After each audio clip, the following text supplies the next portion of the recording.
السلام علیکم ورحمۃ اللہ وبرکاتہ۔ میرے محترم دوستو، زبان اور ہاتھ کو ظلم و زیادتی سے بچانا۔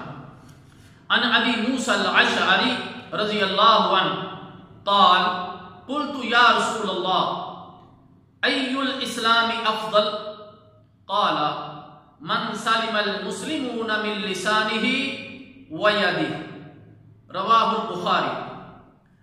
ابو موسیٰ اشعری رضی اللہ تعالی عنہ سے روایت ہے، آپ رضی اللہ تعالی عنہ نے فرمایا کہ میں نے رسول اللہ صلی اللہ علیہ وسلم سے کہا کہ کون سا اسلام افضل ہے، یعنی اسلام میں کون سا کام افضل ہے؟ تو آپ صلی اللہ علیہ وسلم نے جواب دیا، ایسا شخص جس کی زبان اور ہاتھ سے تمام مسلم محفوظ رہے۔ صحیح بخاری۔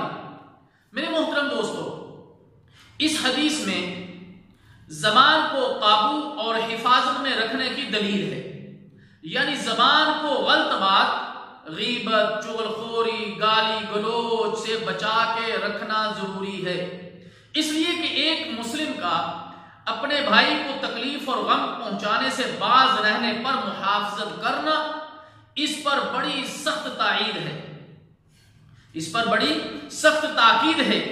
یہاں زبان کو اس لیے خاص کر ذکر کیا گیا ہے کہ دل کی ترجمانی زبان ہی کرتی ہے۔ اسی طرح اس حدیث میں ہاتھ کو قابو اور بچا کر رکھنے کی بھی دلیل ہے، اس لیے کہ اکثر و بیشتر کام جو ہے وہ ہاتھ ہی سے سر انجام دیے جاتے ہیں۔ دیگر اعضاء کو چھوڑ کر صرف ہاتھ کو ذکر کرنے میں ایک خاص نقطہ یہ بھی ہے کہ ہر کام کے انجام دینے میں معنوی طور پر ہاتھ ضرور شامل ہوتا ہے، جیسا کہ بغیر حق کے کسی دوسرے کے حق پر قبضہ کرنا۔